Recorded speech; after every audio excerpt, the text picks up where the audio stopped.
the trouble with it is trying to decide what to call these words, man, or trying to decide what to call this whole thing. You know, what are these words that I'm talking about? They're just words that we've decided, sort of decided, not to use all the time. That's about the only thing you can really say about them for sure. That they're just some words, not many either, just a few, that we've decided, well, we won't use them all the time. Sometimes, well, hell yeah. Sometimes it's okay, but not all the time. And they're the only words that seem to have that restriction. I mean, there are a lot of words you can say whenever you want, you know. Pneumonia! Nobody gives you a lot of... All right, you can't yell it in the hospital a great deal, but what the hell? There are words that you can say, no problem. Topography! No one has ever gone to jail for screaming topography. But there are some words that you can go to jail for. There are some words that we just have decided we will not say all the time. Sometimes, okay. If you're running through the jungle chasing somebody that we're at war with, you can holler them. If you're shooting a criminal, it's okay. It's the all-American thing. Dirty fucking crook. But if you're with the bishop's wife at lunch, it's better not to ask for the goddamn lettuce. You know what I mean? It's just like we've decided there'll be some words we won't say all the time. And I was just trying to find out which words they were. For sure. All of them. I wanted a list. Because nobody gives you a list. That's the problem. They don't give you a list. Wouldn't you think it'd be normal if they didn't want you to say something to tell you what it is? Nobody even tells you when you're a kid what the words are that you're supposed to avoid. You have to say them to find out which ones they are. Shit! Oh, fuck! That's two. Oh, Ma, that's enough trial and error, huh? Please, Ma, give me a list, huh? All right, you're 6 years old now, and here's the list of words your dad and I don't ever want to hear you say. Oh, hey, thanks, Ma. Boy, that's going to save me an ass kicking or two.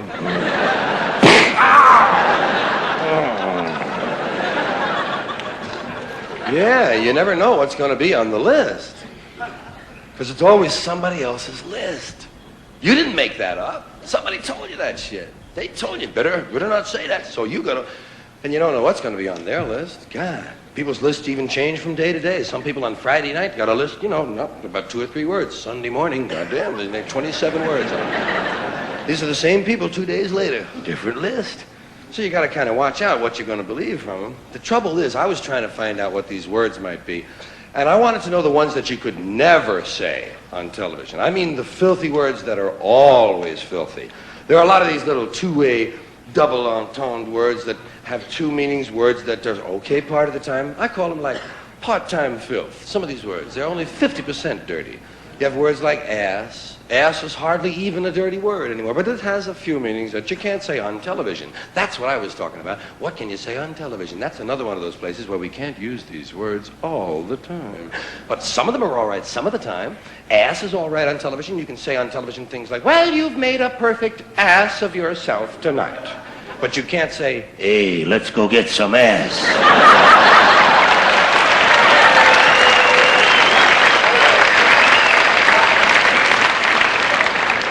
Bitch. Bitch is another word like that. Same kind of word. It's only dirty part of the time. Depends on what you mean by bitch. You might be the lady from the San Diego Zoo visiting one of the Tonight shows, and you might just have a bunch of little canines with you there. One of them is a female. You say, there's the bitch, Johnny, and it's okay, fine. Just don't refer to the singer the same way. That's all. Is that bitch going to do another number? Yes. Animals are fine on those two-way words, and that's it. That's what I was trying to find. The words that were always dirty, not just part of the time, but completely filth. Well, in looking for these words, I kept finding new categories. We have so many ways of describing these dirty words. Well, we have more ways to describe dirty words than we actually have dirty words. That seems a little strange to me. It seems to indicate that somebody was awfully interested in these words. They kept referring to them. They called them bad words, dirty, filthy, foul, vile, vulgar, coarse, in poor taste, unseemly, street talk, gutter talk, locker room language, barracks talk, bawdy, naughty, saucy, raunchy, Rude, crude, lewd, lascivious, indecent, profane, obscene, blue, off-color, risque, suggestive, cursing, cussing, swearing, and all I could think of was shit, piss, fuck, cunt, cocksucker, motherfucker, and tits. That's all I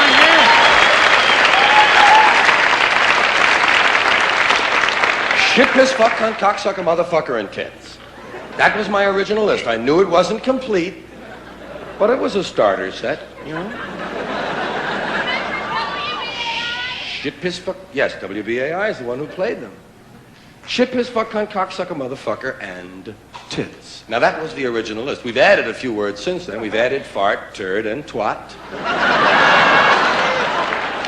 And I know there are some other words that many of you are wondering about, why they haven't been considered, why they haven't shown up on the list thus far. We're looking at them all very closely. Some of your favorites might make the list this year. Asshole, ball bag, hard-on, piss hard, blue balls, taint, nookie, snatch, box, pussy, pecker, peckerhead, pecker tracks, jism, joint, Donecker, dork, poontang,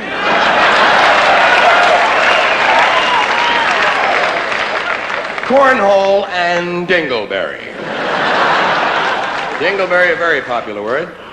And to my way of thinking, dingleberry, a rather innocent-sounding word. Dingleberry sounds Christmassy to me, you know. Let's put one on the tree, Dad. I would have been out here a little bit sooner, but they gave me the wrong dressing room, and I couldn't find any place to put my stuff. And I don't know how you are, but I need a place to put my stuff. So that's what I've been doing back there, just trying to find a place for my stuff. You know how important that is. That's the whole meaning of life, isn't it? Trying to find a place for your stuff. That's all your house is. Your house is just a place for your stuff. If you didn't have so much goddamn stuff, you wouldn't need a house. You could just walk around all the time. That's all your house is. It's a pile of stuff with a cover on it. You see that when you take off in an airplane and you look down and you see everybody's got a little pile of stuff. Everybody's got their own pile of stuff. And when you leave your stuff, you got to lock it up. Wouldn't want somebody to come by and take some of your stuff.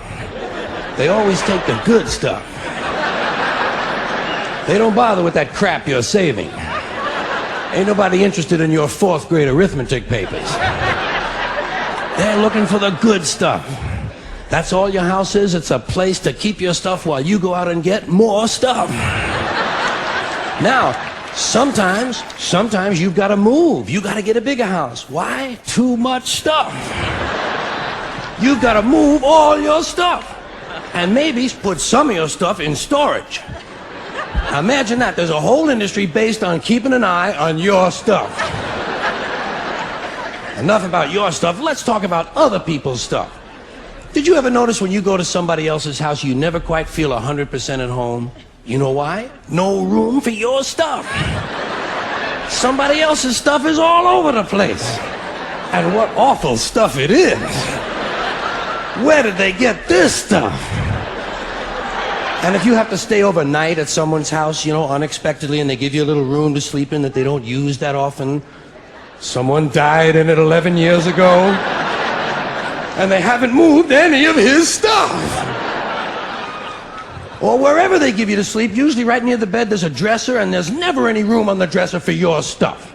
Someone else's shit is on the dresser. Have you noticed that their stuff is shit, and your shit is stuff? Get that off of there. Now, sometimes you go on vacation, you gotta bring some of your stuff with you. You can't bring all your stuff, just the stuff you really like. The stuff that fits you well that month. Let's say you're gonna go to Honolulu. You're gonna go all the way to Honolulu. You gotta take 2 big bags of stuff, plus your carry-on stuff, plus the stuff in your pockets. You get all the way to Honolulu and you get in your hotel room and you start to put away your stuff. That's the first thing you do in a hotel room is put away your stuff. I'll put some stuff in here, put some stuff down there. Here's another place for some stuff here. I'll put some stuff over there. You put your stuff over there. I'm putting my stuff over here. Here's another place for some stuff. Hey, we got more places than we've got stuff. We're gonna have to buy more stuff.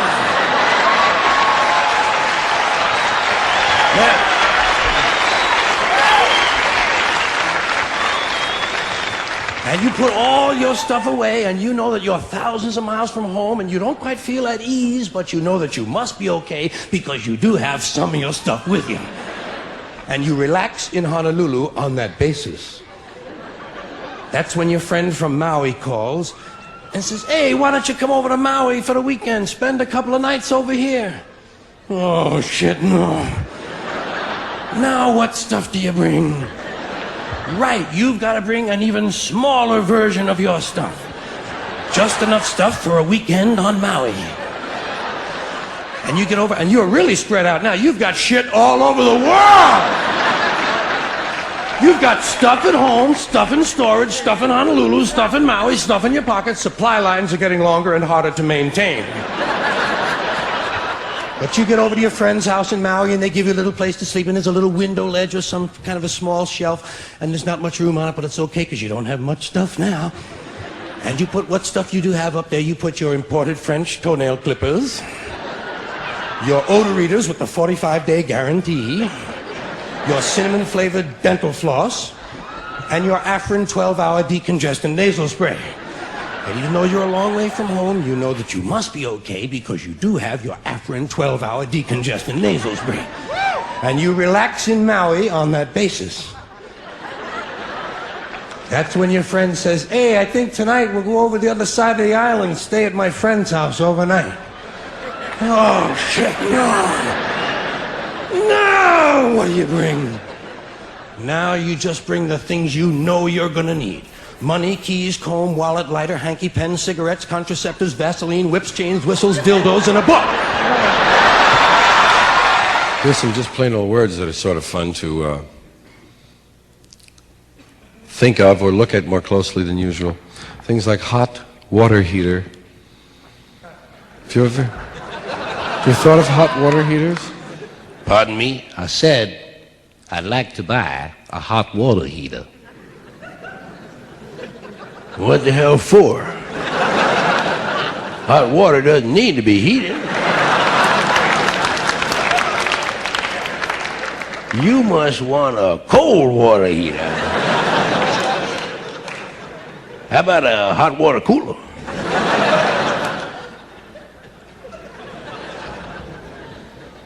Yeah, some words are fun. Words like flammable.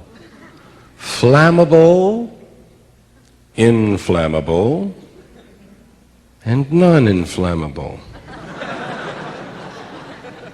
Why are there three?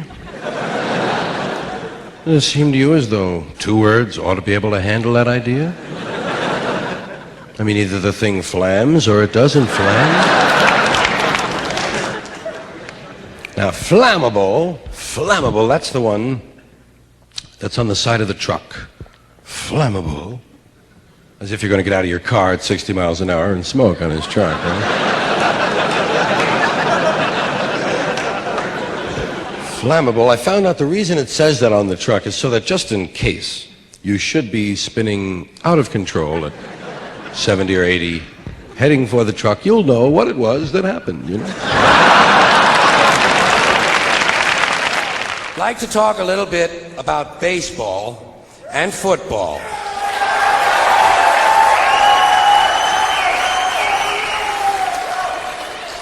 Starting with baseball. Baseball is different from any other sport in a lot of different little ways. For instance, in most sports, you score points or you score goals. In baseball, you score runs. In most sports, the ball or the object is put in play by the offensive team. In baseball, the defense puts the ball in play, and only the defensive team is allowed to touch the ball. In fact, in baseball, if an offensive player touches the ball intentionally, he's out.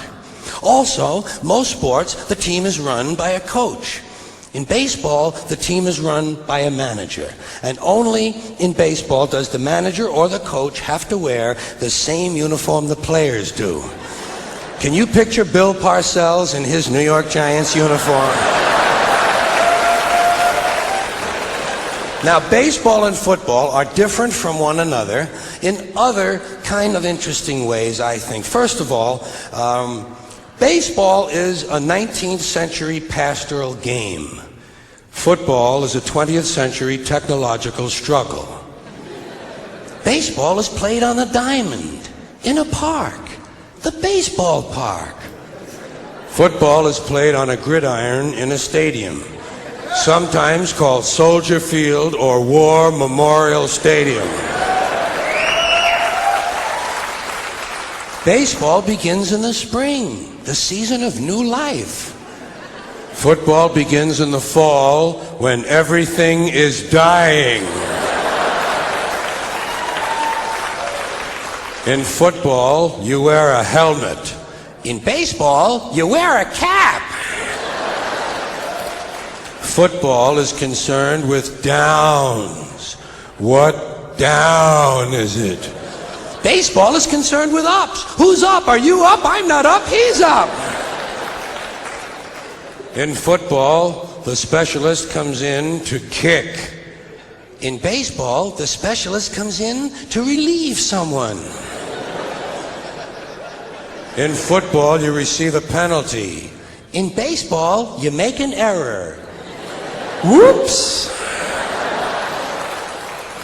Football has hitting, clipping, spearing, blocking, piling on, late hitting, unnecessary roughness, and personal fouls. Baseball has the sacrifice. Football is played in any kind of weather. Rain, sleet, snow, hail, mud. Can't read the numbers on the field, can't read the yard markers, can't read the players' numbers. The struggle will continue. In baseball, if it rains, we don't come out to play. I can't come out to play. It's raining out.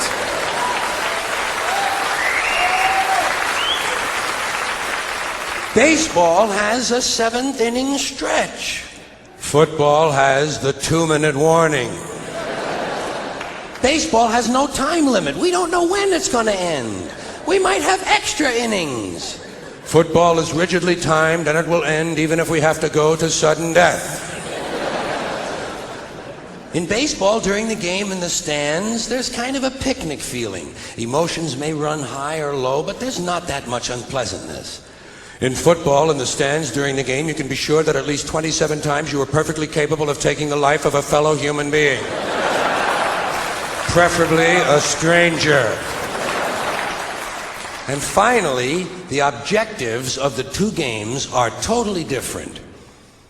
In football, the object is for the quarterback, otherwise known as the field general, to be on target with his aerial assault, riddling the defense by hitting his receivers with deadly accuracy, in spite of the blitz, even if he has to use the shotgun.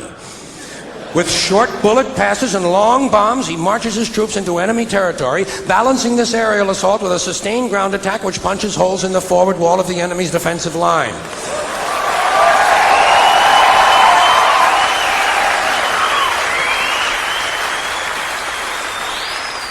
In baseball, the object is to go home and to be safe.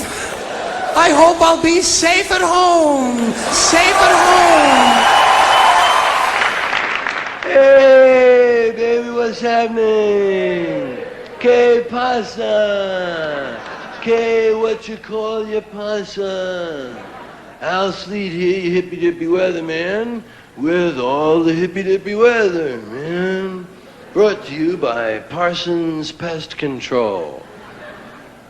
Do you have termites, water bugs, and roaches?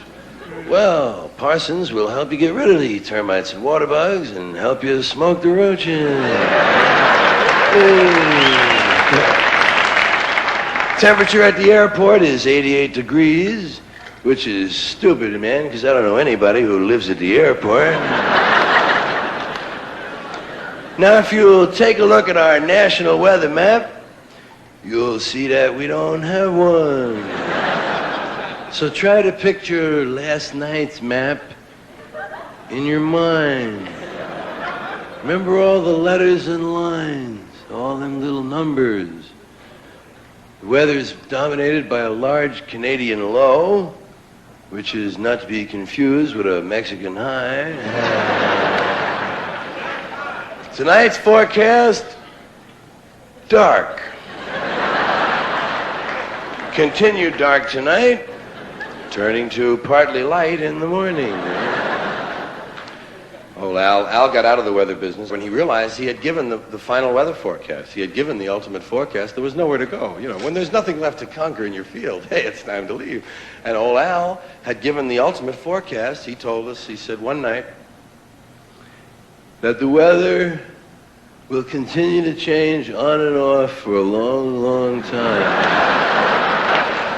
And he was gone from us. God bless Al.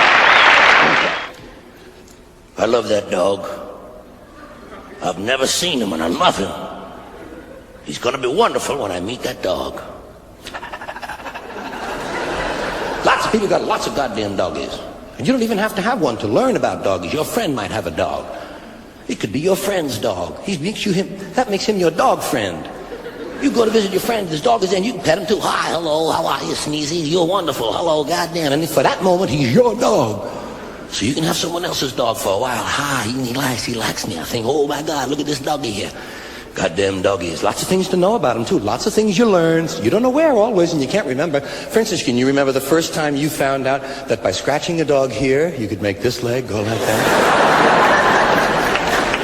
And that you could make it stop when you stop.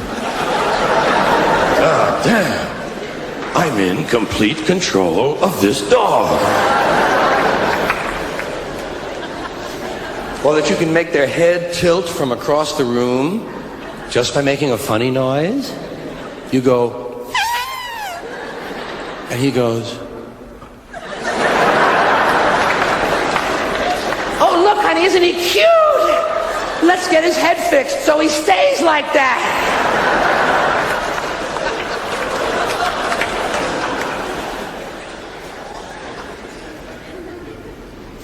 Did you ever spell in front of your dog? Some of them are smart. You got to spell. Honey, do we have any more B-O-N-E-S? B-bone. They know the sound of B alone. B-bone, bone, bone, bone, bone, bone, bone. Take it easy, take it easy. And sooner or later, what's going to happen with the little dog? Sooner or later, lying on the bed, he's going to create an incident. He's going to make one of you humans turn to the other and say,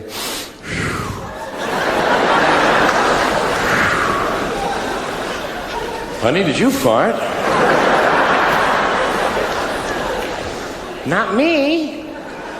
I thought you farted. Not me. That's not even one of my farts. I've got 4 farts, and that's not one of mine. I've got my Heineken's fart. I got my broccoli fart, my rice pudding fart, and my non-dairy creamer fart. And that's not one of my farts. I know. The dog farted.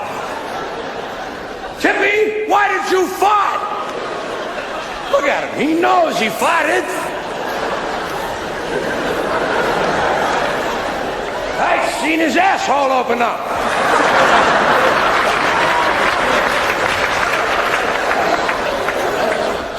I seen it. Well, I happened to be looking at his asshole by chance. What kind of a question is that? I thought he was doing them deep breathing exercises. You see, dogs have nothing to do. There's no job description for a dog. They're forced to wait for something to happen that they can get in on. If you do something, they'll be glad to join you. But they rarely initiate any activity on their own. They're just waiting, waiting, waiting and waiting and waiting. Waiting to come in, waiting to go out, waiting to eat, waiting to crap, waiting to wake up, waiting to sleep, waiting to go upstairs, waiting to go downstairs. Sometimes they're just waiting to wait. You ever seen a dog just standing there?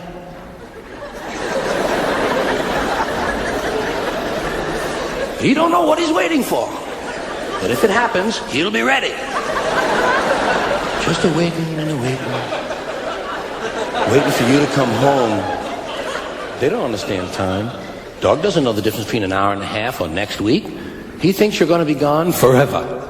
That's the only time period dogs really understand. Forever. That's how long they think everything lasts. That's how long they think everything takes. Forever and ever.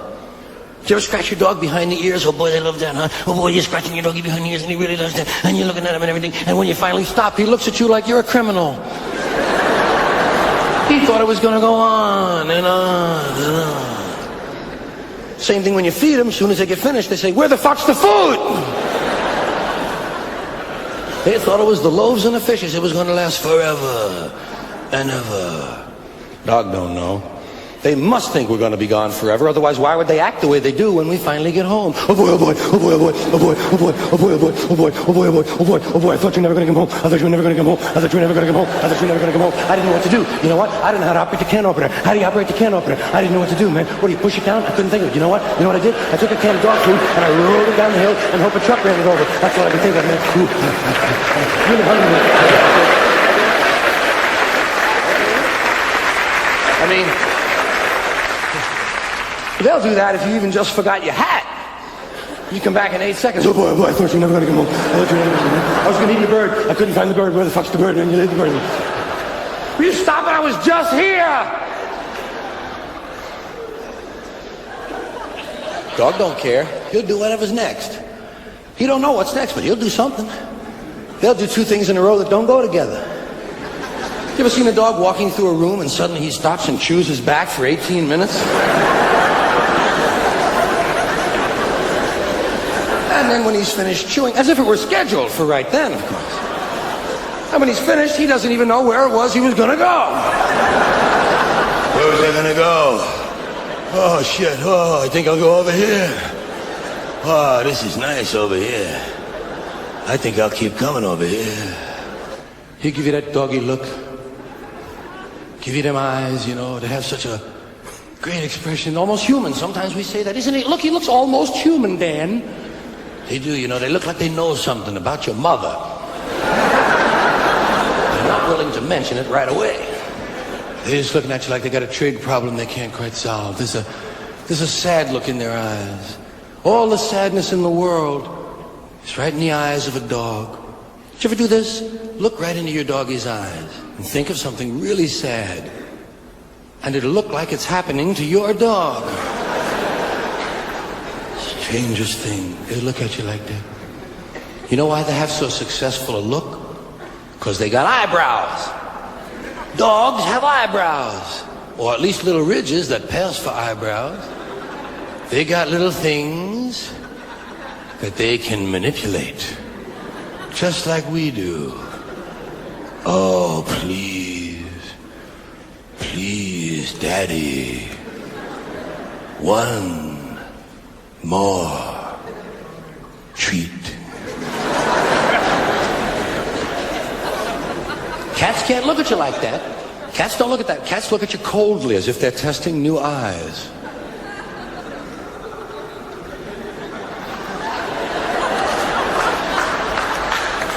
The reason cats look different, cats don't have eyebrows. Cats have a bunch of shit sticking out of their head.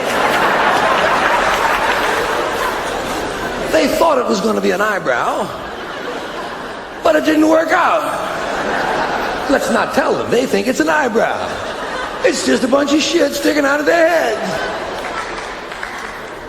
Cats are cute. Cats are goddamn cute. Isn't he cute? Look at him. God, he's cute. He's a kitty cat. That's how cute they are. They needed two names. Kitty wasn't cute enough. Kitty cat. Isn't he cute? The kitty cat. Look at him. Isn't he cute? Let's drown him. He's a cute little goddamn kitty cat. Ain't he? Look. Stick him on the wall. See if he hangs up there. Whoa. Little goddamn kitty cat. They're so goddamn cute. Oh, they're wonderful. God love them. They're so physical. That's what's fun. They're so physical. They love to rub on you. They love to rub on you. If you've got a leg and a cat, whew, you got a party. Oh boy, oh boy, oh boy, oh boy. I love his leg, oh boy. I'm rubbing on his leg, oh boy, oh boy. If you got two legs, shit, Jubilee celebration time. Oh boy, two legs, hot shit, I can do the figure eight. They love to do the figure eight, oh boy, oh boy. Oh boy, I love to rub on his leg. They'll rub against your leg even if you're not there yet. You might still be 50 feet down the hall. They see you coming, oh boy, oh boy. Oh boy, soon I'll be rubbing on his leg. Soon. They'll even walk sideways so they don't miss you. Oh boy, oh boy, oh boy, oh boy. They'll love it. They're so physical. You don't have to pet a cat. You just put your hand over him and he'll do all the work, man. You pet him? You ever pet a cat who's lying absolutely flat, and before you're halfway finished, his ass is way up in the air? Like you pressed the ass button or something. Isn't he a cute little... Holy shit! How did he do that?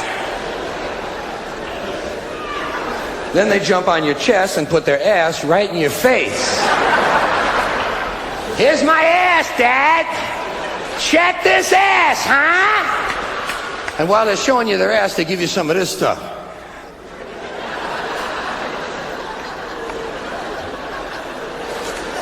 I said, get him off of me!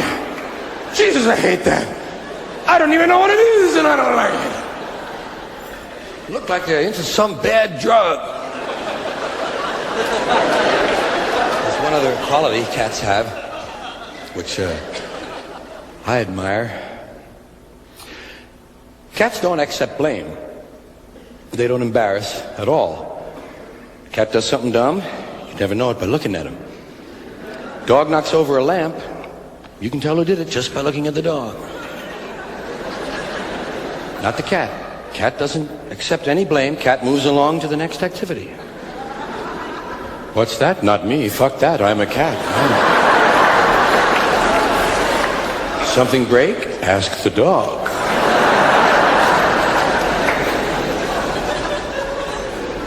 Cat doesn't get embarrassed. You ever seen a cat race across a carpet and crash into a glass door? I meant that. I meant that. I meant that. That's exactly how I wanted that to look.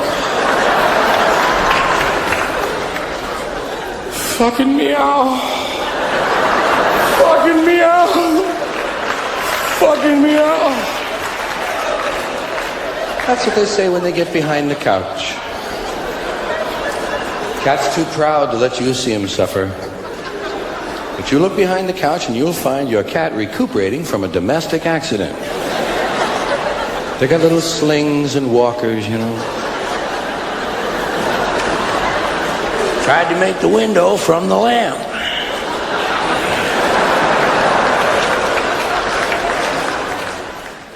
If you use vitamins, most good vitamins don't have a trade name stamped on them. They're blank pills. They look like vitamins, but they're not marked. And if you go on the road and you take a lot of vitamins with you, enough for like 2 weeks, you might put them in another big vial, unmarked. And now you got an unmarked vial with unmarked pills in it. And if you're going through some little place maybe where the cop's got a hard on that day, and he wants to give you a little trouble, a little heat, he can hold you for a while they send these things down to the lab. And off your vitamins go, and that's why I always travel with Flintstone vitamins.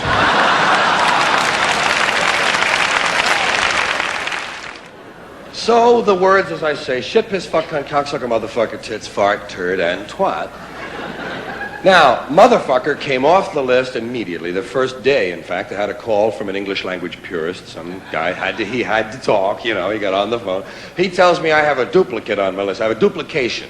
He says, motherfucker is a duplication of the word fuck, technically. Because fuck is the root form, motherfucker being derivative, therefore it constitutes duplication. And I said, hey, motherfucker, how did you get my phone number anyway? I didn't even know I got the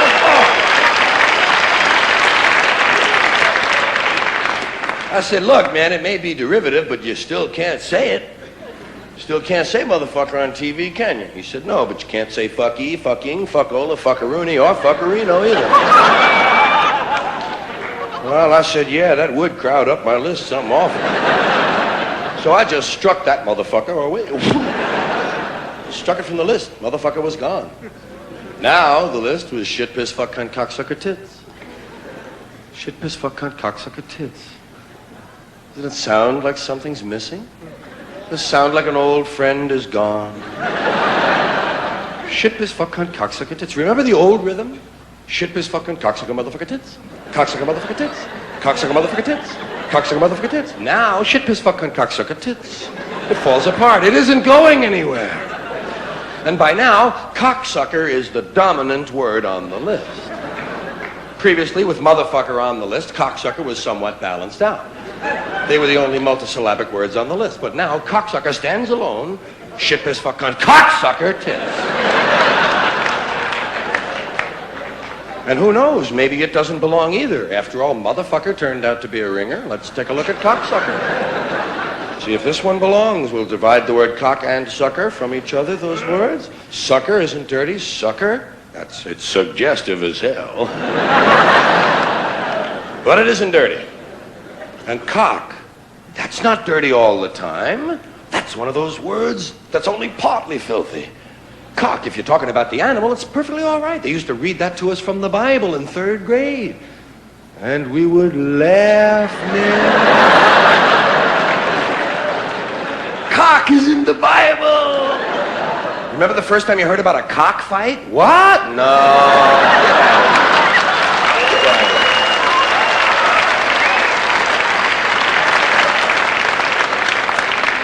Even the word cocksucker itself has been twisted out of all of its original meaning. It's been distorted. For some reason now, cocksucker means bad man. It's a good woman. How did they do that?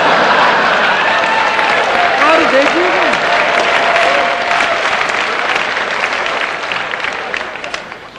Well, tits is on the end of the list. Shit, piss, fucking, cocksucker, motherfucker. Tits. And you know it doesn't belong on that list. I mean, it really doesn't belong in with that kind of heavyweight filth. Tits isn't dirty. Tits is cute name. Cute thing, cute idea. Great fun. Good name.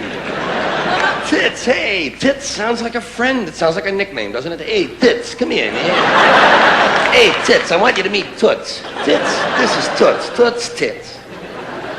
Tits. Cute word. Nice word. I love a word that spells the same forwards and backwards like tit. Don't you think it's so cute when a word is spelled the same forwards and backwards? I always wished my name was Otto. Just so I could walk backwards and yell my name, you know? Otto! Otto! Otto! Well, I had strange dreams. But the word tit is on the list because you can't say it on television. You can't say tit. Imagine that. Can't say tits. You can say boobs. Boob is spelled the same forwards and backwards, too. Boobs is all right. You can't say tits, but you can say boobs. In fact, boobs is an answer now on Match Game. I had boobs, Gene. Boobs, $200.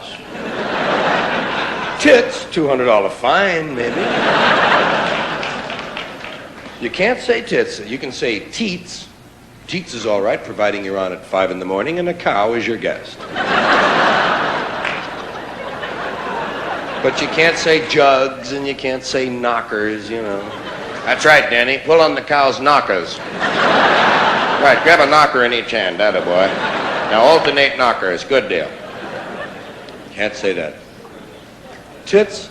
Tits sounds like a snack, you know. Well, I know what you're thinking, but tits sounds almost, it sounds Nabisco to me. It sounds like Nabisco has reserved that name. Because tits sounds like a thing at a party. Pass the tits, would you be? Oh, thanks. Say, those things are responding.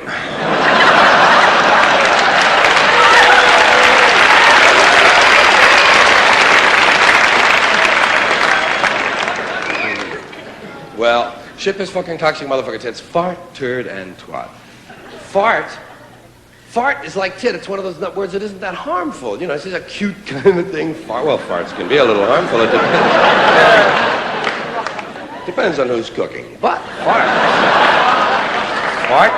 fart is a cute, hey, kids know farts are okay. Kids know farts are fun.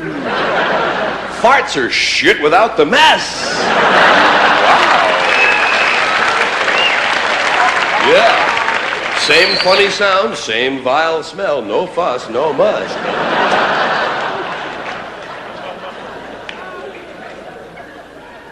Fart is an interesting word in this respect. Talking about television, fart is extremely interesting because, dig this, you can't say fart on television. We know that. You can't say fart. And you can't say fuck either on television. However, you can refer to fucking. You can talk about fucking. They do that all the time. Some of the times, the show you're watching, two people are probably fucking in the other room. Fucking is all right. Fucking is part of the plot. A lot of plots are based on fucking. Will they fuck? Should they fuck? Have they fucked? Did they fuck? Will they fuck again? Will they get sick from fucking? Are they fucking too much? Will they fuck each other's friends? Will they have a baby from fucking? Will they be sorry they fucked? Will they be glad they fucked? All fuck stories. Every honeymoon joke is a fuck joke. Have you ever noticed it? Otherwise, the people wouldn't be on their honeymoon in the joke. They'd be knights or they'd be sailors or something. They're on their honeymoon. There's got to be a fuck joke. Every quiz master has stood there with his newlywed couple and said, and I understand you folks are on your honeymoon. Lots of fucking going on here. Lots of fucking over here. So they talk about fucking all they want. They just don't call it that. They don't call it what it is. They call it other things. They call it making love, which is fine. They call it going to bed with someone, having an affair, sleeping together. But they don't call it fucking. On the other hand, fart. Not only is fart a word you can't use on television, but they never even refer to them. That's how bad farts are compared to fucking. They don't even refer to farts. There are no farts on television. You've never seen a reference to a fart? I've never seen a fart reference.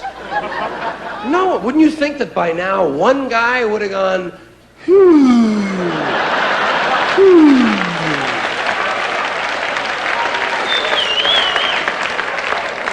you think by now that one guy on the Johnny Carson panel just once would have said, hey, Ed, move down, man. Woo! Wow. That was a Clydesdale fart, Ed. Give me the lighter, will you, Johnny? Wow. Geez, Ed, next time you're sick, you ought to see the nurse, you know? God, it's not the smell so much. It's the burning of my eyes!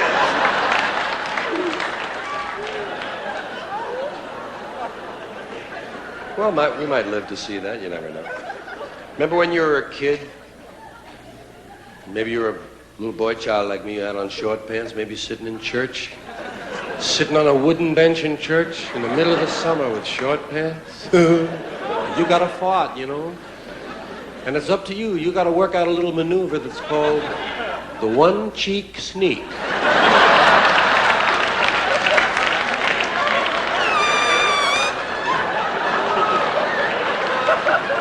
Right in tune with the organ. That's why they call them pews, you know? Pew! Pew! Pew!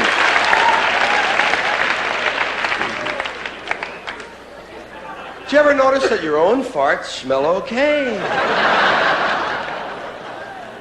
Say, that's fairly decent. I think I'll stay home today.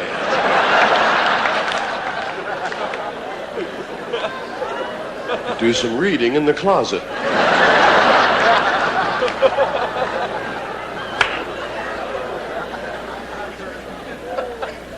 Now, I mentioned the three extra words, fart, turd, and twat. Turd is another word you can't say on television, turd. But, you know, when you get right down to it, who wants to say it? I don't even care if I ever hear that one again. Twat. Twat is on the list for the same reason. It doesn't mean anything else. You know, it only has that one meaning. Twat's twat, and that's that. It's not like prick. Prick is one of those part-time dirty words. Prick is all right. You can say prick on television. You can say, I pricked my finger. Just don't say you fingered your prick. Now, the dog might just embarrass you if it gets the chance. Let's go out to the front of your house, out to the living room. And you're there now with your doggies there, of course. And you have some friends in, some neighbors over sitting around the coffee table. And chit-chat, you know, talking to each other. You brought your Pepsi down, but fuck them, let them get their own Doritos. I'm not here to feed the neighborhood.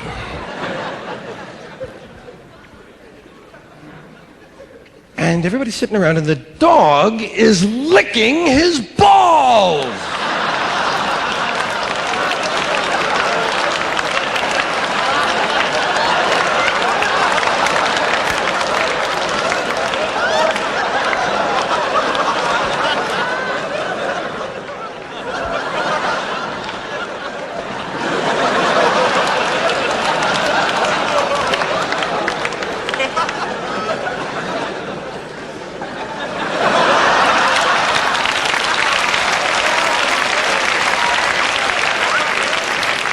And nobody mentions it.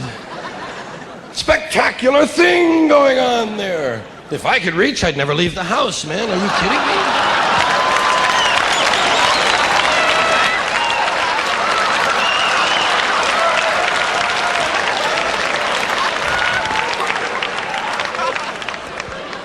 They don't even mention it. They say things like, "Isn't he cute? He's taking a bath." He appears to be licking his balls to me, Marge. Yeah, he's been on that one spot for over an hour. That's a mighty selective bath. No, nice doggy. No, nice doggy. No. Nice doggy. No. Don't you know they have the cleanest mouth of any animal? I'm just going by where he's been, honey.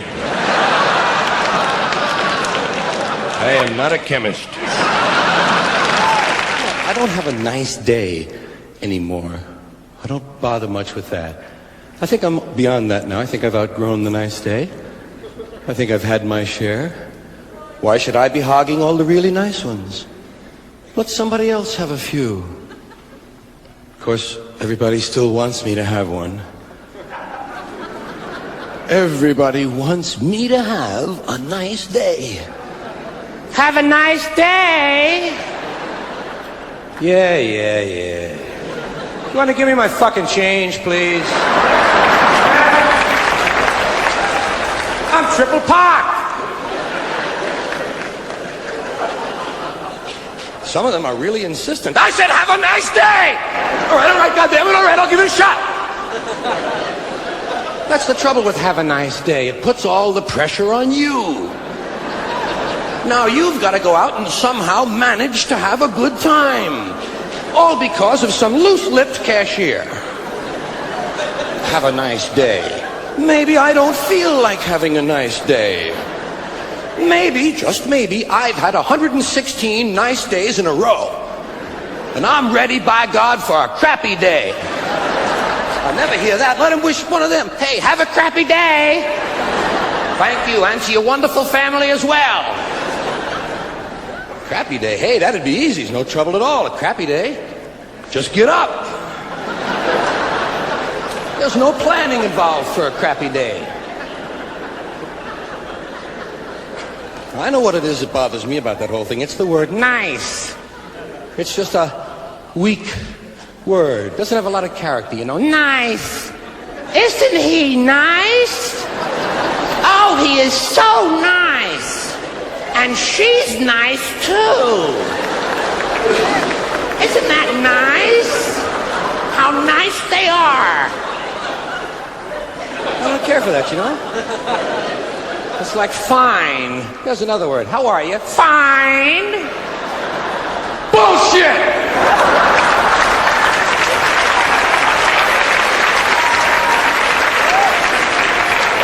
Nobody's fine. Hair is fine. How's your hair? Fine. That makes a lot more sense to me. Some guys are great. You ever meet those guys? Great. Isn't this great? God damn, this is great. Look, they're gonna kill that guy. Isn't that great? That's great. No, not me. I'm not nice. I'm not fine. I'm not great. People ask me how I am. I say I'm fairly decent. I don't give them any superlatives, nothing to gossip about. Relatively okay. Sometimes I'll say I'm moderately neato. If I'm in a particularly jaunty mood, I'll say I'm not unwell, thank you. That pisses them off because they have to figure that one out for themselves.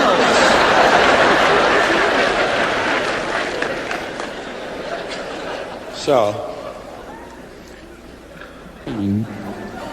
reminds me of something my first grade teacher used to say to me. Little lady. She used to say, "You show me a tropical fruit and I'll show you a cocksucker from Guatemala."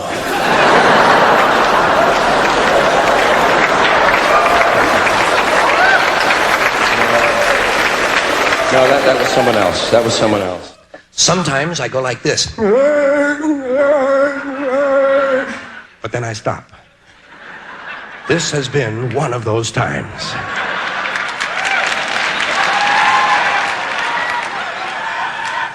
This next piece of material is on a subject that most people can identify with. It's about losing things. You know, I don't like to lose anything. I don't like to lose anything. Because where is it? See, basically, that's the part that bothers me the most. I'm a practical guy. Where is it? I just had it. You know that feeling? It was just here. Where is it? I don't know. It's gone. That's true. It's lost. I know. Where could it be? Could be anywhere. Maybe it'll come back. Maybe, but not yet. It's gone. That's true. Are we going to go through this shit again? Where do these things go when they're lost? There are some things, I don't even care if I ever get them back. I just want to know where the fuck they went. And losing things is one of those things in life that's even worse when you're a child. Much worse to lose something when you're a child because people get on you for it. You know, it's double jeopardy. Not only is the item gone, but you're catching shit from up here. You what? I lost my yo-yo. Well, where did you have it last? Hey, if I knew that, I would still have my yo-yo. Well, it must be somewhere, right? Well, it just didn't get up and walk away. That one always got to me. It just didn't get up and walk away. One time I lost the cat.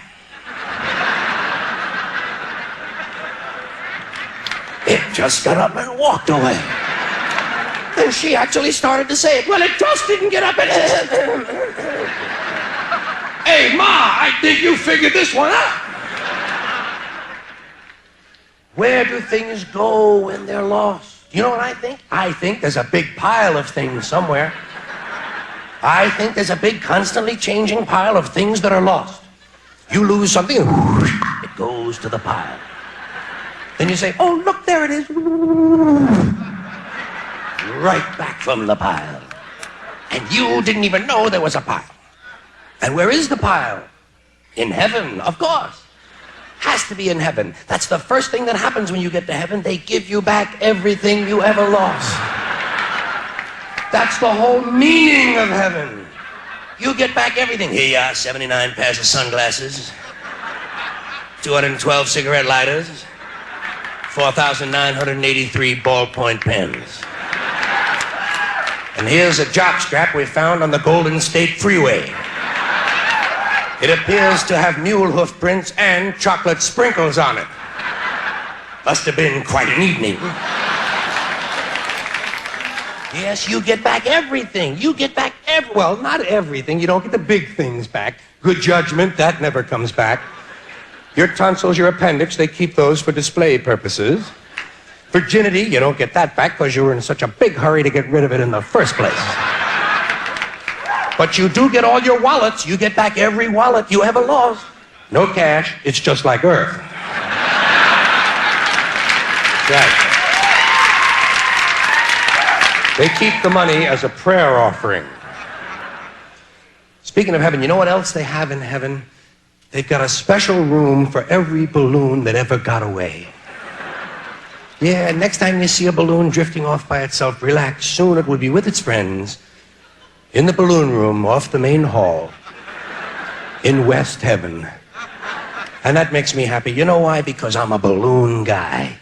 I am. I don't mind admitting it right in public. I'm a balloon guy. I love a balloon. You know what I say? I say, give me a balloon. Sometimes I say it loud. Give me a balloon! Most people don't pay any attention to me. Let's get back to losing things. Have you noticed some people, when they lose something, the first thing they say is it was stolen? That's their first reaction. Who stole it?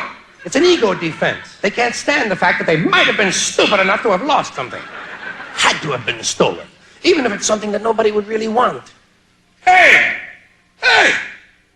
Who stole my collection of used bandages? And they also got away with my nude pictures of Ernest Borgnine.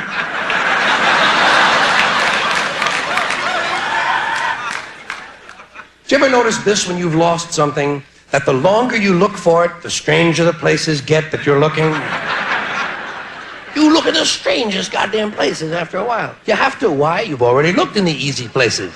Those are the first places we look, the obvious places. People say to each other, well, I've looked everywhere. Well, apparently not. Goddamn thing is still gone, isn't it? Let's keep looking in obvious places. I'll look in the furnace, you check the cesspool. You look in the strangest places. Did you ever look in the freezer for your car keys? You have to. Why? They might be in there. You wouldn't want to pass up a nice obvious place like the freezer, would you? You can picture them in there. You can see them in there. That's what the mind is for, picturing where you left your car keys. You can believe anything. You can follow the logic all the way back to the supermarket. I came out of the supermarket. I had the frozen banana guacamole in my hands. I drove home, got out of the car with the banana guacamole in my hand. I had my keys in this hand. I put the banana guacamole in the freezer. I probably just dropped the keys in there too. Let's go take a look. Oh shit, they're not in there.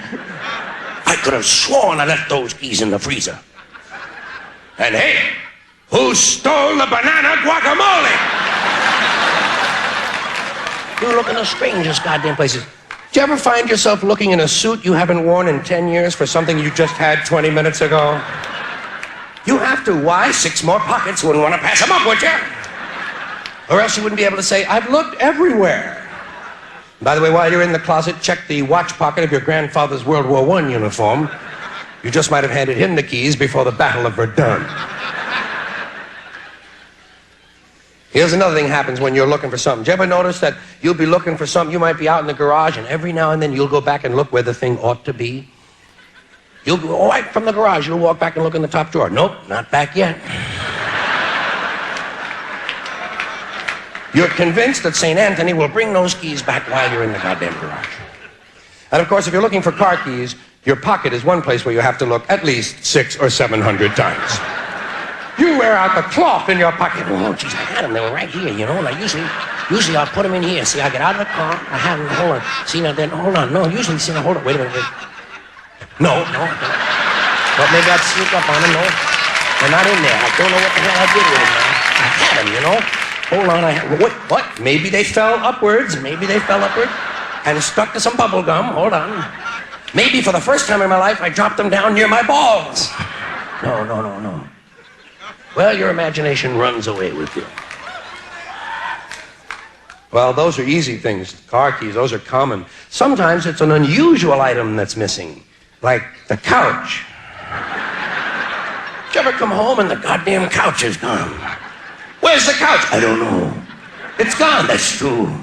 Where could it be? Could be anywhere. Maybe it'll come back, maybe, but no, not this, too big. Nothing over 6 feet ever comes back on its own. Well, it was here this morning. Well, of course it was here this morning. There'd be no sense in mentioning the fact that it isn't here now unless it had been here this morning. Fuck you, I'm tired of your shit. Why don't you take your logic and go to bed? I can't. Why not? I sleep on the couch. Did you ever at home, when you go to make a sandwich, do you reach down past the first 2 or 3 pieces of bread to get the good bread? It's sort of a survival thing, it's sort of like, let my family have the rotten bread. I'll take care of numero uno. Down we go into the healthy part of the loaf. Sometimes you're going down into the loaf, not so much because of freshness or mold, but because of the size of the piece of bread you want. As we all know, the fat slices are somewhere near the middle. And down you go, and you have to go past about 8 or 9 slices till you get what you want, and then you hope they don't rip on the way up.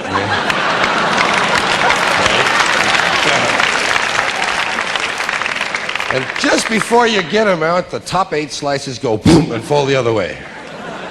Oh, shit, I just leave them crooked, don't you? Yeah. Let them think a burglar made a sandwich, you know. Not me, honey, I didn't do that. I never do that. That's like, who the fuck is it in my house who puts away the milk carton with this much milk in it, man? Who the fuck put that away? I thought that was full. Now then, the other word I wanted to remind you of was the word fuck, which of course is the champ of the all-time dirty words. When they're always dirty, by God, fuck is right at the head of the pack. Fuck's a good, strong word. It's a good, strong word for its purpose, and it's a word that a lot of people have trouble with. It's an honest word. It's a forceful word. It has a lot of emotional baggage with it. When you hear the word fuck, you're not just hearing the word, you're hearing everything you ever heard about fucking. I mean, we have a lot of attitudes about fucking. Some of them are rational and some of them aren't. Some of them have joy in them, some have guilt and fear and all sorts of things, and the word fuck carries with it a lot of emotional baggage. When they say fuck, you go, what? Oh, good. Oh, I thought you meant do it right away. God, you know, it's just a word that, well, it'll clear the room awfully quick in some households. It's a heavy, good, strong word. It's a proud-sounding word to me. Fuck, I am fuck. Who are you? Fuck of the mountain. I just feel the word is getting a bad shake. The word has an image problem. The word fuck needs public relations help. It's just a word. You know, that's what you have to remember. It's just a word, but it's in such bad shape. Here's a word that started out okay. Started out all right. Nothing wrong with the word fuck originally. I mean, there it was. You're not a bad word. You're not a bad word. You've just gotten in with bad company. People. That's all. Just the word was all it was. The word in the original Old English, as best I can find, fuck only meant to hit, to smite, to perhaps hit with a stick, to fuck the tree. To fuck the rock. To fuck thee. That's all. And pretty soon... That's all. I'll hit you with my dick, honey. Look at that. That's all it was. Just a little... I'll knock a little fuck on you there. That's all it was a love tap when you get right down to it. That's all fuck ever meant. All fuck ever meant was to make love. And to make life. At the same time. That's pretty magic. I mean, the pretty noble things we think about, making love and making life. Here was fuck hanging around with words like love and life. How did it get such a bad reputation? We fucked it up. Yeah, well,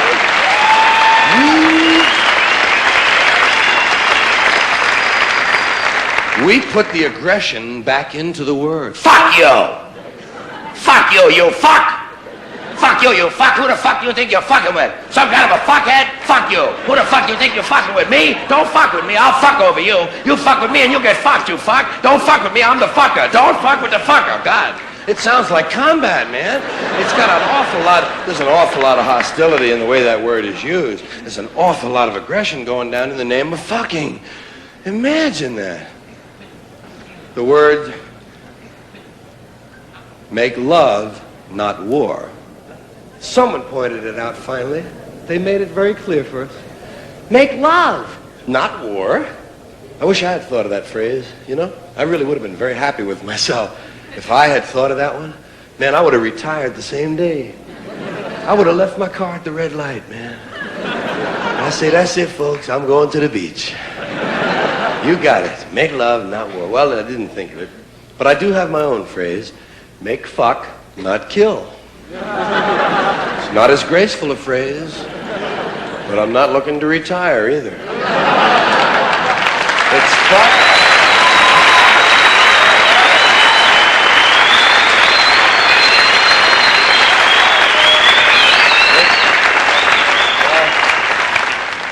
The whole idea of make fuck, not kill is simply to switch the meanings of the words. I suggest that for 1 year, we trade meanings on fuck and kill. Just fuck for kill and kill for fuck. That's it. Don't worry about what they really are. Someone else will take care of real fucking and real killing. I'm just worried about what we call it. Them. We call them fucking and killing. I say switch them around. I think it would be an insight. I think we'd get a new slant on how we feel about these words if we just changed fucking for killing for about a year. That's all. Imagine it. Sure would be fun watching TV during that time. Huh? Better get down off the horse, Sheriff. We're fixing to fuck you now.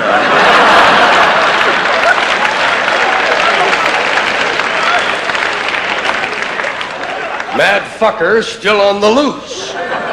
Not anymore. He's made his first big mistake, my friend. He fucked a cop today. That makes him a cop fucker. Pardon me, boys. My horse broke his leg. I'm going to have to fuck him. I'll be right back.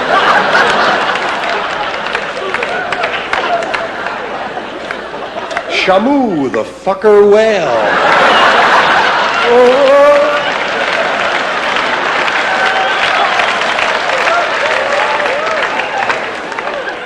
And to fuck a mockingbird, hold gently by the wing.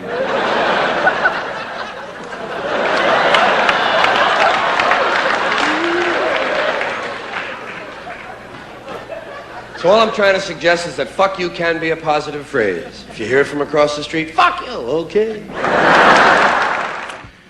Walking, just plain old walking, is a source of a lot of experience we'd recognize. It just, of course, we walk pretty well.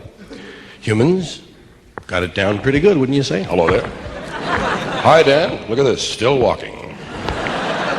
Of course, I'm talking about walking erect, right?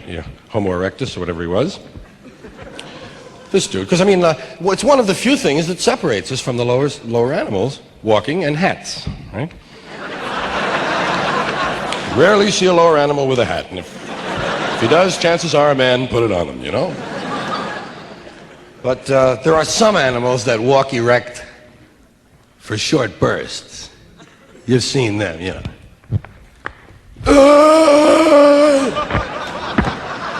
That's not it, and we know it, man. This is fucking walking. We know what walking is. We have a right to be proud, being able to walk like that. And a right to be embarrassed when it doesn't work. When we walk dopey. Sometimes you do something dumb, Sometimes it's not your fault, but you always blame it on something else. Just a little misstep. Blame it on the sidewalk. Can't be me. I'm graceful. You've seen it.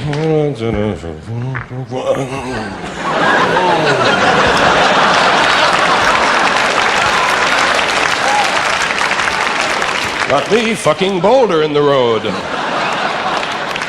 Might be the shoes, they're not mine, I borrowed them. Not used to the soles, goodbye. Couldn't be me. That's why I like with a limp, Limp, some people go, ooh, but that's not right. Guy with limps don't do that. Unless he just got the limp. But you've seen some guys. Some guys are good, man. Some guys are really into their limp. They've had it a long time, man. It's like years. And you've seen guys like that, man. They pivot on it. Hey, you've seen those guys. A lot of guys. They go up you see them go up a spiral staircase. Did you see that shit? Screws themselves. Guys can handle it when you've had a limp a long time. It's when you just get a limp, when it's a new limp, that you're not good at it yet. And you go, look at this steel beam on my leg. That's when you're not too cool. Did you ever walk and count your footsteps? You know how many of them fall in each box on the sidewalk? 1, 2, 1, 2, 1, 2.5. Carry a half. 1, 2.5. Hate doing math when I'm walking. Did you ever look at yourself in store windows? Gotta check it out, right?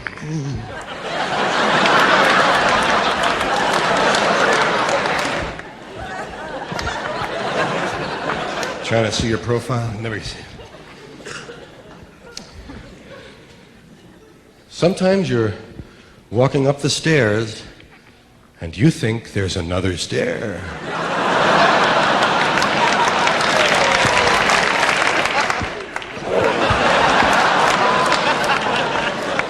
You have to go into a little routine,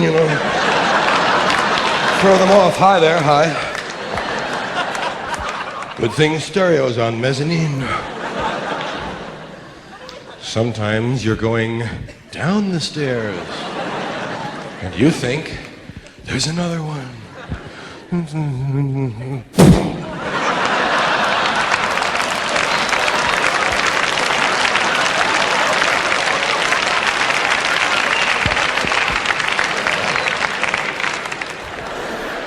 That was what they called a fussy eater. He's fussy. He's a fussy eater. Fussy eater is a euphemism for big pain in the ass. I mean, if I didn't like something, I told them. I didn't play with my food, pick at my food. I said, I don't like that. You make this? I don't like it. Why? They wanted reasons. Well, you don't always have a reason. I don't know. I know I don't like it. And I know that if I ate it, I would like it even less. You like it? You eat it.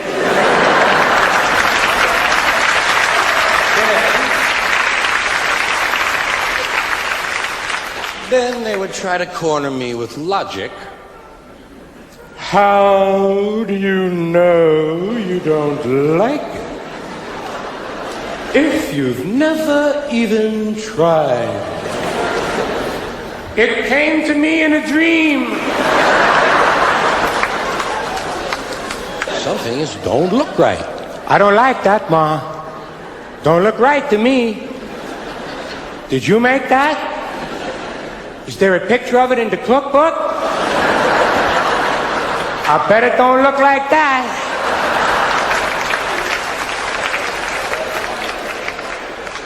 Let's face it, be honest, some things don't look right. Of course, some people eat anything. I know that. Some guys eat anything. I saw those guys in the army on the chow line. What's this? Never mind, give me a whole lot of it. That's rat's asshole, Don.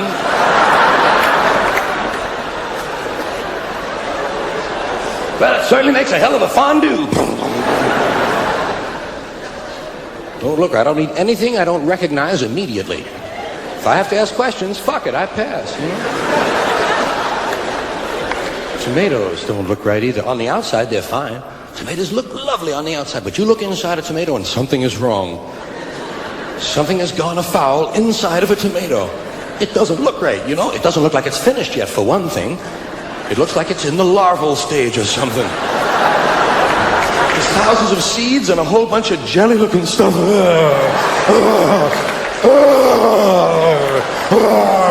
Get it off my plate. It's gushy. It's like that stuff at the end of an egg.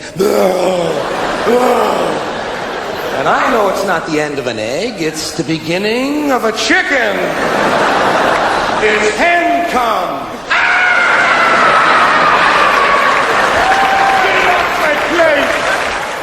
We go to play Monopoly in groups of 4, 5, 6, huh? I guess. Monopoly, I still play now and then. I think you never leave that completely. You know, if they need an extra guy, you know, I don't start them up.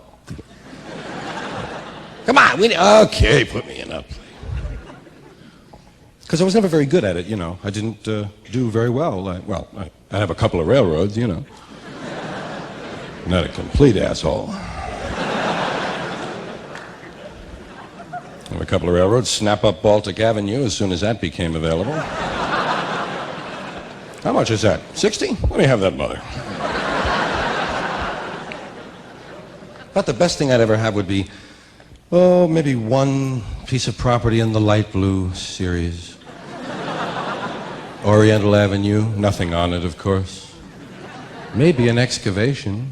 That's about all I ever had on my stuff was plans, surveyor's marks. All my friends had industrial parks, condominiums, shopping centers, malls. Oh boy, Carlin, you're coming down my side now, man. Wow. Big one. Hot shit, a 12.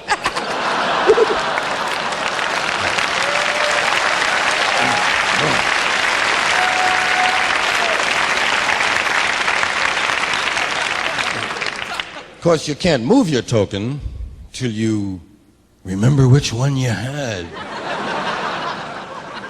Which token did I have? Which did I have? You Busher, you had the you got the racing cars, you got the red, you got the I got the ship, I got the battleship every game. The worst token to have was the gun, the big cannon. It was the only token that kept falling over, you know? It was the only top heavy. Throw the dice anywhere near that one, man. Oh, you. Are you the gun? Are you the gun? Pick it up, would you please? And you, are you in jail or just visiting?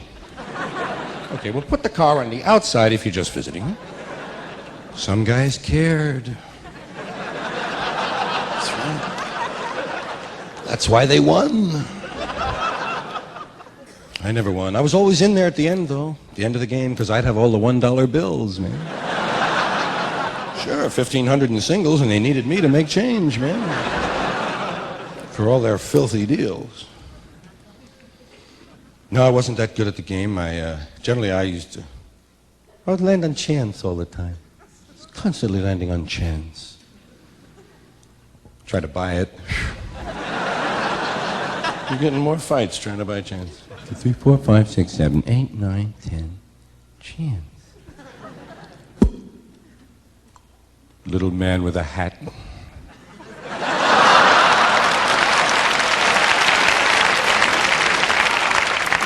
$200 for being an asshole. Shuffle them good. That's the second time I got that one. There's a lot of shit you have to put up with when you're driving, like red lights. When did this bullshit start? I only noticed them about a month ago myself. And I'll be honest with you, I don't stop for them anymore. I did for about a week, didn't like it. Fuck them. I'm gone. I got no time to sit there jacking around listening to the news. You know my motto in traffic? Cop didn't see it, I didn't do it. I'm gone.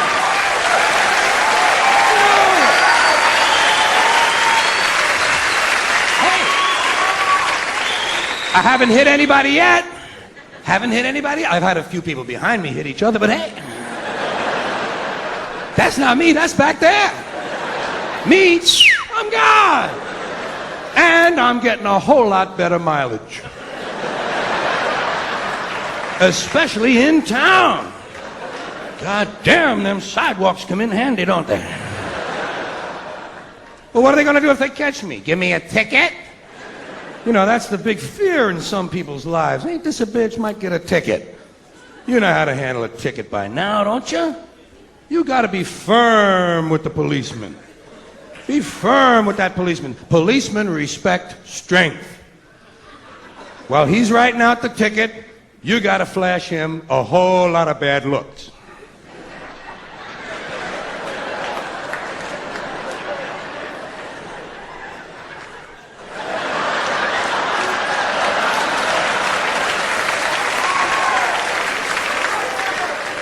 Then when he's almost finished writing, reach over and grab the ticket out of his hand. Tell him you're gonna check it over for mistakes. Then when you finish reading it, crumple it up and throw it at his feet. And say, fuck you and your ticket too.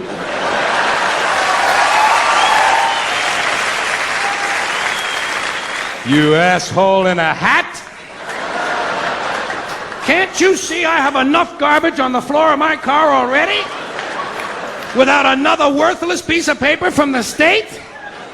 I got 8 or 9 of them fucking things floating around in here. Hey. Don't I pay your salary? They like that when you're interested in the state budget. You're a public servant. Get me a glass of water.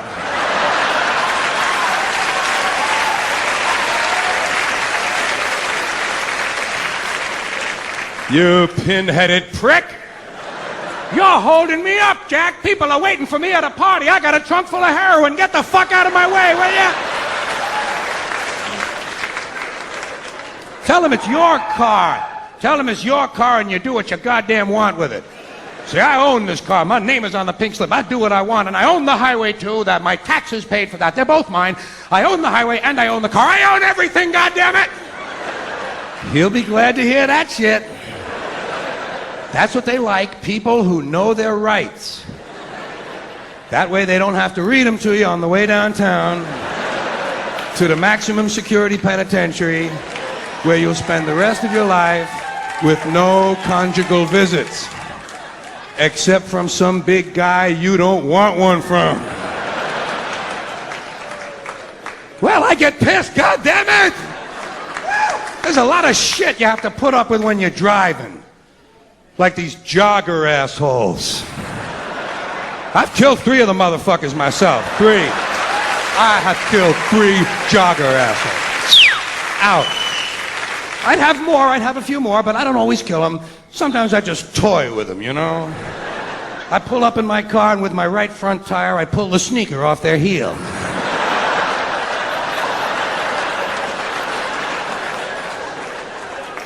Of course, he can't hear me coming because he has on his Walkman. I'm wearing my Walkman today. I'm cutting the world out. Bullshit you are, asshole. They think they're gonna live longer by jogging. Not if they get near my fucking machine, they're not. You're going away! It's Michelin on Nike time! I don't know which is worse, the jogger assholes or the bicycle riding creeps. These faggots on their bicycles.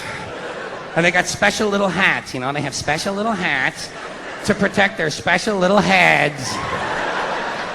And they all try to act grown up. These bicycle people try to act mature because they know basically they're dealing with a toy, so they try to act grown up by giving hand signals. That makes them feel adult. They give hand signals. He's going to tell me where he's going. I'll tell you where you're going. You're going 30 feet up in the fucking air is where you're going!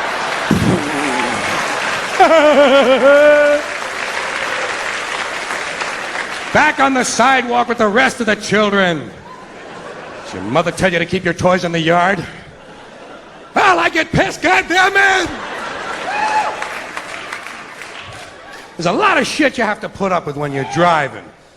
Like the other cars. Have you noticed that hazard? Oh, thousands of these other cars, many of them with people who have licenses, apparently. And they get you so fucking pissed off. Some of these people in their cars, they get you so fucking pissed off. You get so fucking pissed off, you know what I mean? Do you ever get so fucking pissed off that you forgot where you're going?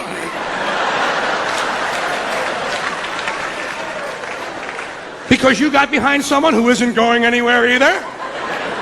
A man with no destination at all? And I say, step on all the pedals, maybe one of them means go! Oh, they get you pissed. I don't know where they come from, but I believe there's an automotive harassment squad that is notified when I leave the house. All right, he's leaving now. Everyone in position. And they're laying for me all along my route. Here's a guy making a U-turn in reverse. Here's a woman backing out of a bush. And each of them has a special talent. Each driver has one thing he does for you. First of all, there's the guy whose turn signal has been on since 1955.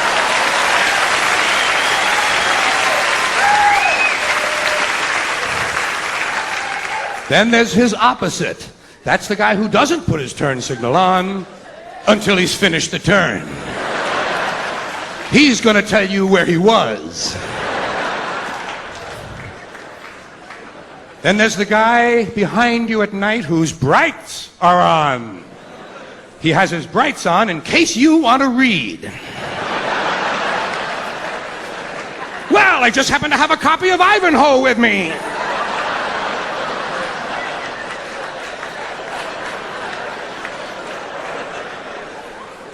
Oh, don't they get you pissed? Don't they get you so goddamn mad sometimes when you're out there?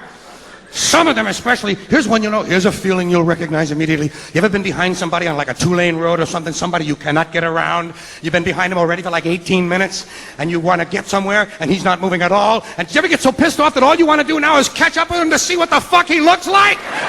You know that feeling? I just want to see this cocksucker's face. Look, he looks exactly like I thought he would. Constipated!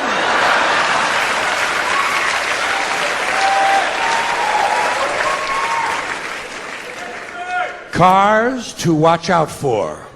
First car is any car where the driver is also on the phone. Technology has brought us these self-important twits. You know, if phones were invisible, these guys wouldn't own them. The whole idea is for you to see the phone so you'll know he's a busy guy. I'm a busy guy. He's reaching out. That's what he'd tell you. I am reaching out. Well, reach out and jerk me off.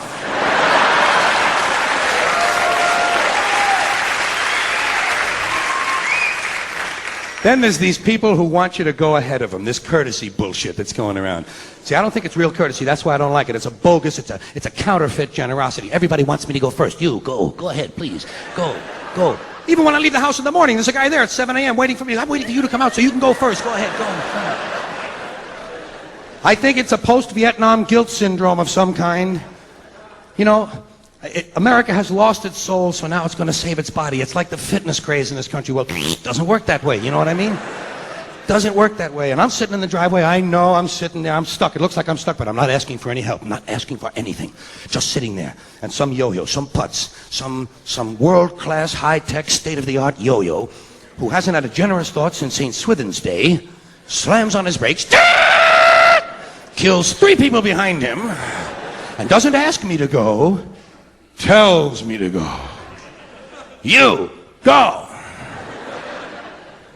Fuck you!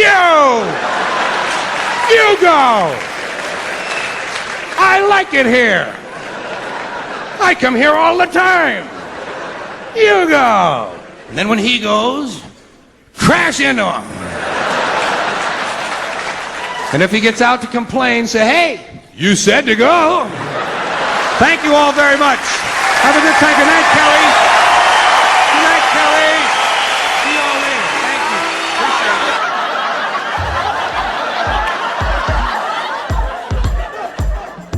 You say you love me. Why don't you show me? You say you love me. Why don't you show? Why don't you show me?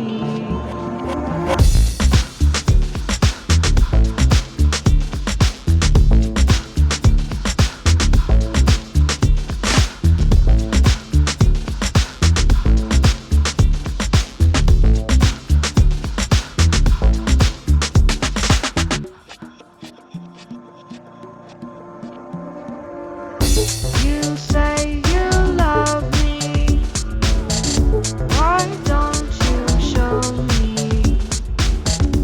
You say you love me. Why don't you show? Why don't you show me?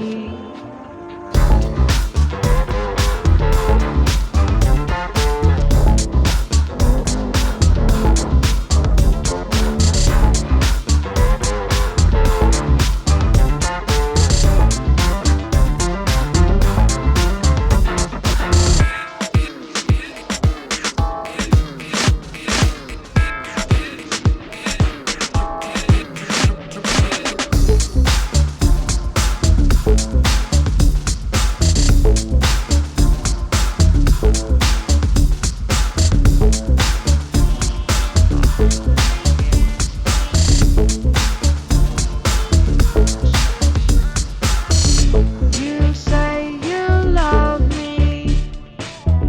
Why don't you show me? You say you love me. Why don't you show? Why don't